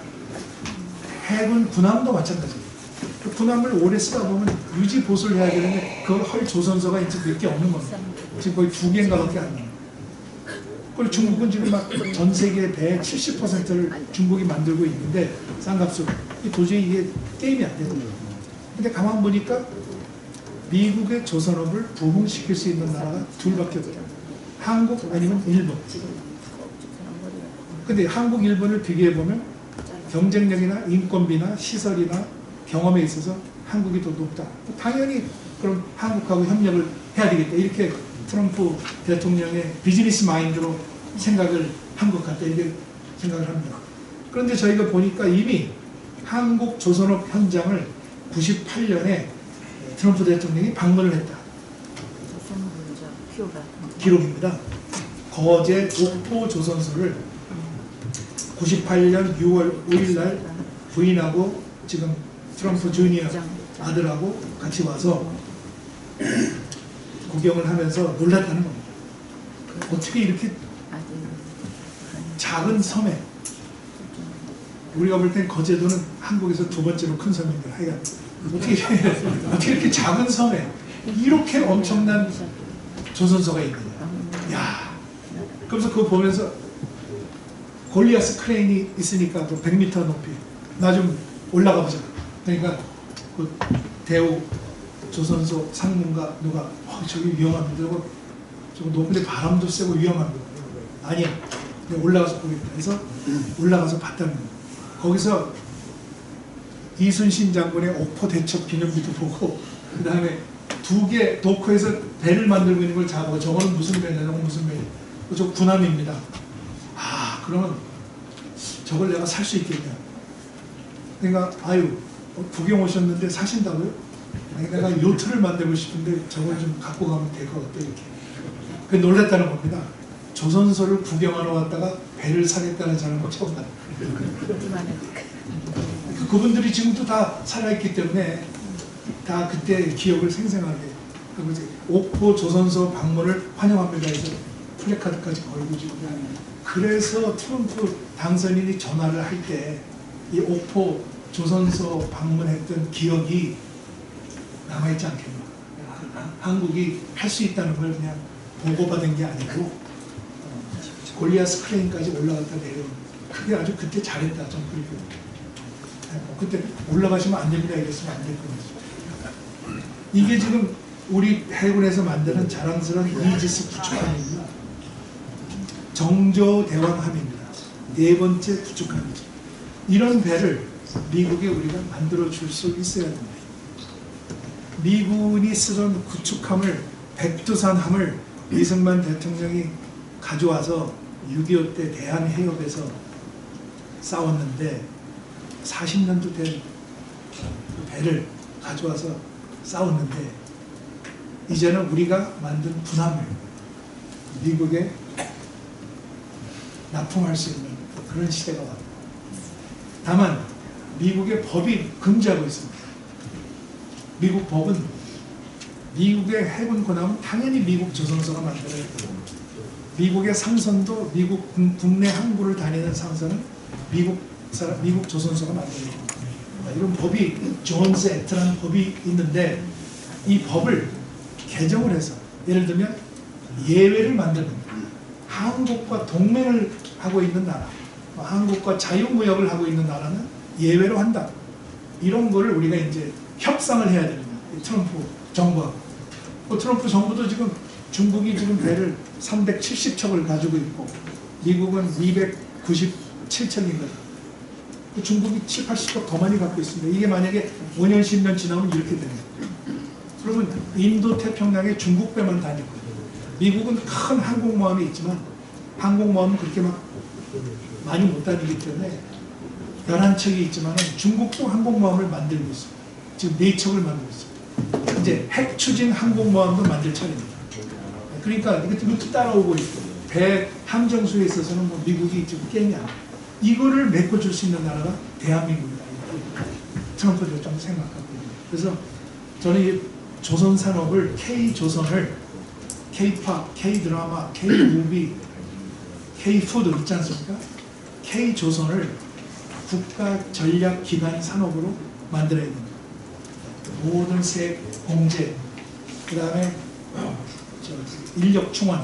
지금 선박 만드는 인력이 부족해서 우리나라도 선박을 제대로 못 만듭니다. 사람이 있어야 만들 거예요. 그 외국인 노동자를 쓰든지 어떻게 해서 이 선박에 들어가는 숙련공을 빨리 만들어서 미국 배를 만들어줘야 돼요. 이번에 우리 안덕근 장관이 미국 가니까 그 하워드 러트닉 상무장관이 배를 3가지를 얘기했답니다. 그렇지 않아요. 군함, 탱커, 그러니까 그 LNG 운반하는 미국의 천연가스를 알래스카에서 운반하려면 탱커가 있어야 될 거 아닙니까? 그 다음에 쇠빙선.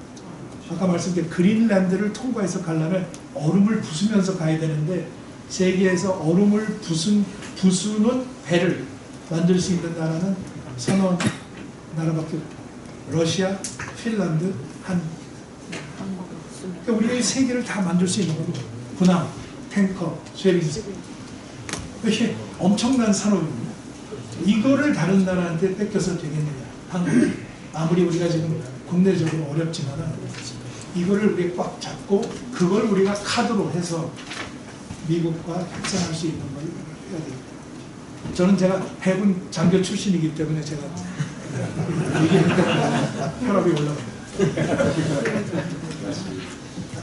그러면 이제 정치는 뭐 우리 대선배님들이 계시기 때문에 제가 자세한 말씀 안 드리겠습니다만 제가 이 사진을 보면서 한번 생각을 해봤습니다. 이 4분이 다 민주 선진국가의 정상들입니다. 왼쪽은 영국 총리, 2번째는 그 전에 있던 바이든 대통령, 3번째는 독일 총리, 4번째는 프랑스 대통령. 이 나라 정치 시스템이 다 다릅니다. 영국은 군주가 있고 입헌 군주제의 의원 내각제, 총리가 이제 실권입니다. 미국은 대통령 중진제 4년 중입니다. 독일은 대통령은 있는데 연방의회에서 간접선거로 600명, 700명이 모여서 뽑고 의원 내각제. 그다음 프랑스는 대통령은 직선인데 총리와 뭐라죠? 의원 직정부제, 책임 총리제 이렇게 이제 하고 있죠. 어떻게 네 나라가 다 달라요. 그래서 민주주의에는 답이 없다. 그 말이 맞다.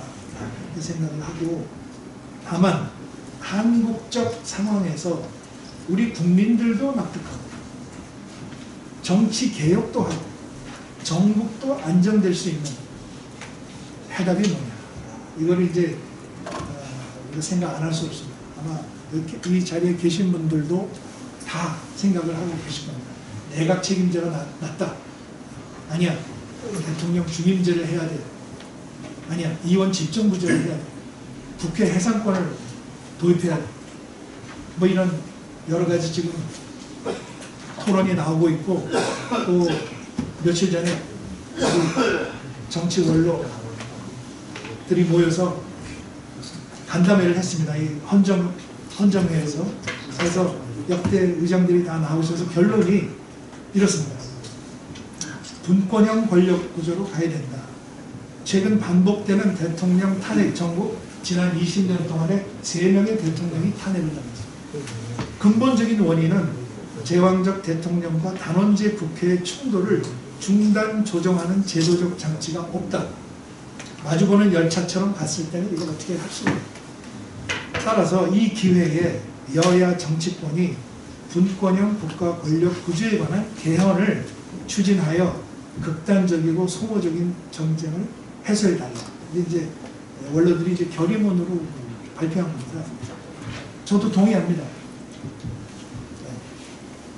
물론 헌법을 잘 고친다고 해서 정치가 반드시 좋아진다는 보장은 없지만 그동안에 그래도 우리가 1948년 정부 수립한 이후로 여러 가지 그 정권과 정치 형태를 경험했기 때문에 우리한테 알맞은 시스템이 무엇인지 여기에 대해서 우리는 해답을 생각을 해 봐야 됩니다.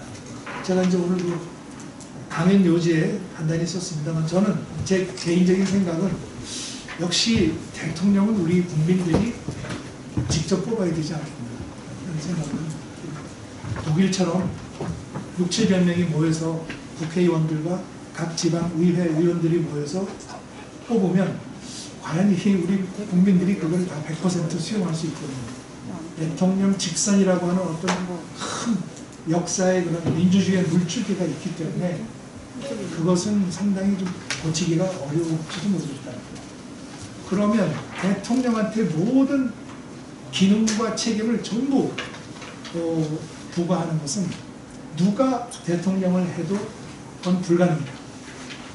슈퍼맨, 슈퍼우먼 이거 불가능합니다. 대통령이 외교도 해야죠. 국방도 해야죠. 노동, 교육, 연금, 의료개혁도 해야죠. 저출산 고령화 해야죠. 북한과 남북한 관계도 해야죠. 이게 지금 현재 있는 제도로는 실패할 가능성이 많습니다. 그리고 5년이라는 게 긴 기간도 아니기 때문에 반만 지나면 벌써 레임덕이 이제 시작이 되고 이러니까 주임제로 하되 기간을 한 4년 정도로 해서 4년 주임제로 한번 해보고 미국 같은 시스템이죠. 해보고 그것이 과연 우리한테 맞는 건지 아닌지는 그건 해봐야 알지 그건 하기 전에는 완전히 그건 우리가 알 수는 없다. 그러나 4년을 해서 잘하면 한 번 더 하시라고 그러고 4년 해서 안 되겠다 그러면 바꾸고 그런 그 선택권을 국민한테 줄 수 있는 제도다 이렇게 생각이 들어요. 저도 이제 종로하고 강남에서 국회의원을 4번을 해봤습니다만 우리가 말은 협치하면서 지역구에서부터 협치가 안 됩니다. 왜? 소선거구제 한 명을 뽑으니까 all or nothing이 돼서 그 다음부터 선거 끝나면 대화도 잘 안 되고 서로 4년 동안 얼굴 안 보겠다는 분들도 계시고 이렇게 하면 안 되겠다. 지역에서 협치가 안 되는데 어떻게 여의도에서 협치가 제대로 되겠습니까? 그거를 바꾸기 위해서는 사표도 줄이고 지역 협치를 위해서는 역시 중선거구제가 나옵니다. 예를 들면 이제 종로, 중구 같은 거 청계천을 가운데 놓고 두 구가 있는데 종로에서 한 명, 중구에서 한 명 뽑지 않습니까? 그럼 대개 한 뭐 40%, 45%로 당선이 되는데 그 얘기는 저를 안 뽑은 분이 50% 넘는다는 얘기 아닙니까? 얼마나 그게 사표가 양쪽에 사표가 절반 이상이 있는 거죠. 근데 이걸 만약에 종로, 중구를 합해서 2명을 뽑아라 이렇게 되면 여당 1명, 야당 1명 이렇게 해서 당선이 되면 그 두 분은 종로, 중구에 관한 한 협치 안 할래야 안 할 수가 없습니다. 예산도 같이 따와야 돼요. 법안도 같이 내야 돼요. 그 지역을 발전을 위해서는 협치 안 할 도리가 없습니다. 그렇게 했을 때 여의도에 갔을 때 국회라는 큰 그 환경 속에서 협치가 가능해지지 않겠다 이런 생각을 합니다. 그래서 이제 중선거구제 그 다음에 국회가 만약에 계속해서 이런 여야 간의 극단적인 충돌 코스로 간다고 할 때는 대통령이 가질 수 있는 것은 이제 거부권밖에 없는데 거부권도 만약에 여소야대의 경우에는 이게 참 난감한 상황이 됩니다. 그래서 국회 해산권을 대통령한테 부여하는 것도 방법이고 그 해산권을 부여할 때는 그냥 무조건 국회를 해산해서는 안 되고 독일식으로 건설적 불신임제를 도입을 해서 그 다음 리더를 독일은 그 다음 총리를 뽑기 전에는 의회 해산을 못하도록 만드는 소위 그러한 방법도 우리가 한번 잘 검토를 해야 되지 않겠나 그런 생각을 합니다.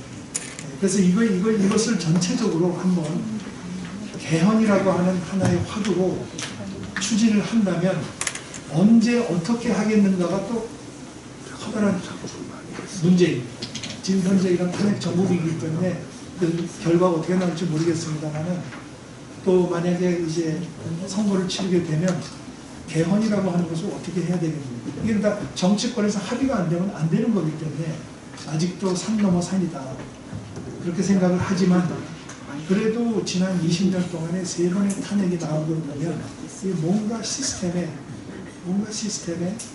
문제가 있다.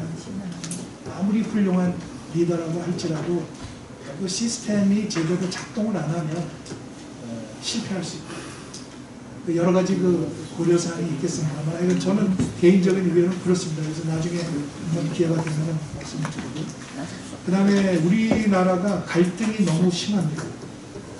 여야 간의 갈등은 말할 것도 없고 사회 각 분야에 노동, 교육, 그 다음에 연금, 의료 사회 각 분야에 지금 이해 조정이 지금 잘 제대로 안 되고 있습니다. 물론 개혁은 해야 되는데 이 갈등을 어떻게 관리하느냐가 하나하나가 중요한 사회적 합의입니다. 그 사회적 합의가 제대로 이루어지지 않으면 졸속으로 개혁을 했을 경우에는 그 후유증이 더 커질 수 있다. 그래서 힘들고 어렵지만 이것을 포용적인 관점에서 합의에 이룰 수 있도록 노력하는 과정이 민주주의다. 저는 그렇게 생각을 합니다.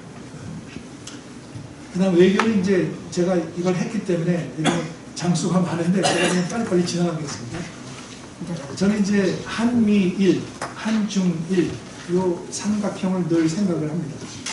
한미일은 우리 민주주의 국가들의 모임이고 또 미국과는 동맹이고 일본도 미국과 동맹이고 한국과 일본은 옆나라고 민주주의를 공유하고 있고 이 세 나라가 협력을 했을 때 민주주의도 증진하고 북한의 위협도 막을 수 있다.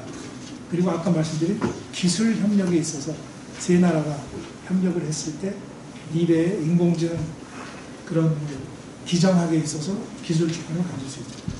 또 한편으로는 지리적으로 중국, 일본이 우리를 양쪽에 감싸고 있기 때문에 한국이 그 사이에서 중국, 일본, 한국이 평화롭게 살 수 있는 환경을 마련하는 것도 대단히 중요합니다.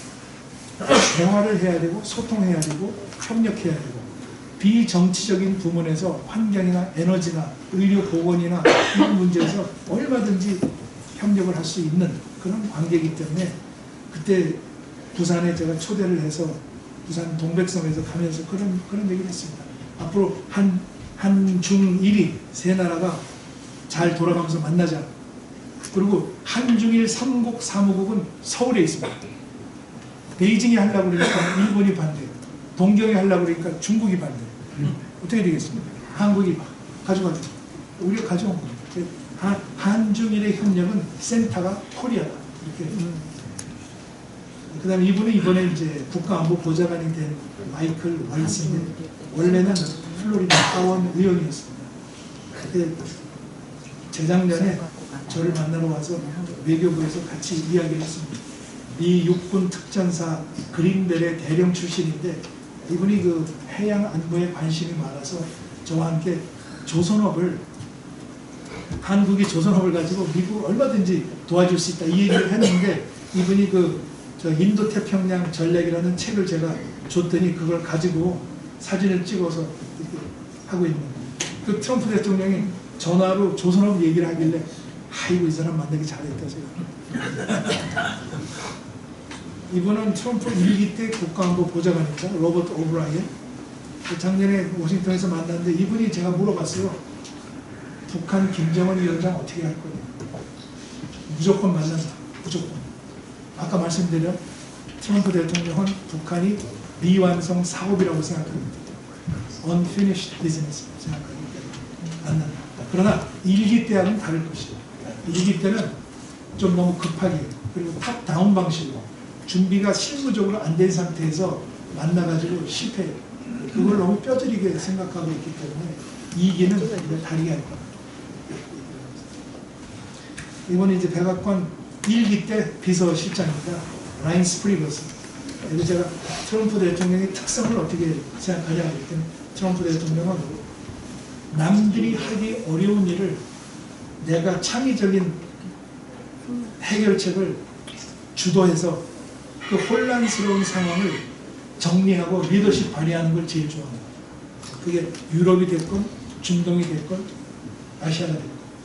네, 그렇기 때문에 그걸 잘 이해하면 트럼프 대통령과 대화가 오히려 쉬울 수도 있다. 이렇게 이야기를 하고 있습니다. 이분이 이제 마이크 폼페이오 국무장관입니다. 육사 출신의 군 출신의 국회의원인데 국무장관이 됐죠. 그 이제 북한을 갔습니다. 북한을 가서 김정은 위원장을 만나는데 김정은 위원장이 딱 첫 마디가 선생이 나를 죽이려고 하죠. 이렇게 얘기를 하니까 이분도 첫 대화에 심각하게 그런 얘기가 나올 줄 몰라서 가만히 생각하다가 예, 지금도 그렇게 생각합니다. 이렇게 대답을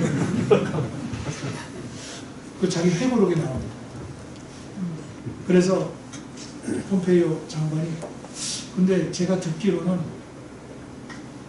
주한미군이 만약에 철수를 하면 김정은 위원장께서 행복해질 거라고 중국 친구들이 얘기하던데 사실입니까? 이렇게 물어보니까 그래서 김정은 위원장이 거짓말입니다. 만약에 주한미군이 철수를 하면 중국은 우리를 신장이나 티벳처럼 취급할 겁니다. 이렇게 이야기를 했다는 겁니다. 그러니까 주한미군이라고 하는 그 존재 때문에 중국이 아주 북한이 전략적 가치가 있는 거지 만약에 그게 없어지면 지금의 전략적 가치를 중국은 인정하지 않을 거다. 그래서는 변방으로 그냥 취급할 거다. 이렇게 이제 생각을 한다는 거를 그 폼페이오 장관한테 이야기하는 걸 지금 회고록에 썼습니다. 뭐 당연히 폼페이오 장관이 트럼프 대통령한테 보고하지 않았겠습니까? 북한이 중국에 대해서 가지고 있는 어떤 불신감, 경계하는 그런 마음, 그런 거를 이제 직접 대화를 통해서 확인했다. 일본은 이제 이 아까 이시바 총리가 미국에 달려가서 정상회담을 했고 나름대로 상당한 성과를 얻었다 이렇게 되어 있습니다. 이것은 2년 전에 외교부로 저를 찾아왔을 때 1시간 동안 앉아서 쭉 이야기를 한 거죠. 앞으로 한일 관계 어떻게 해야 되는지, 북한은 어떻게 해야 되는지, 미국하고는 어떻게 해야 되는지, 중국은 어떻게 해야 되는지 이런 이야기를 쭉 나누는데 상당히 진지하고 특히 안보 문제에 상당히 관심이 많아요. 오른쪽은 이제 외무장관이 지금 관방장관이 됐습니다. 그래서 저하고 같이 이제 한일 관계 관련된 문제들을 많이 다루고 지금 이제 일본 요 이시바 총리와 하야시 관방장관이 일본의 가장 탑 리더십 그 자리에 지금 올라가 있습니다. 폴란드는 아시다시피 우리 자주포나 전차를 사는 나라입니다. 그리고 가능하면 우리 원전도 도입을 하면 좋겠다 이렇게 생각을 해서 폴란드 외무장관과도 이런 방산, 원전 이 두 가지를 다 했으면 좋겠다 이렇게 얘기를 했고 체코는 이제 이번 달에 우리 원전을 우선 협상 대상자로 해서 최종 결정을 내립니다. 그래서 만약에 최종 사인이 되면 체코에 우리 원전을 지어줍니다. 그러니까 그 유나이티드 아랍 에미레이트 거기에 4개를 지어줬는데 그 UAE의 전력의 25%를 한국이 담당하고 있습니다. 그걸 다 받기 때문에 체코도 뭐 미국도 있고 프랑스도 있고 러시아도 있고 중국도 있지만 다 제치고 한국하고 하겠다 이렇게 되어 있습니다.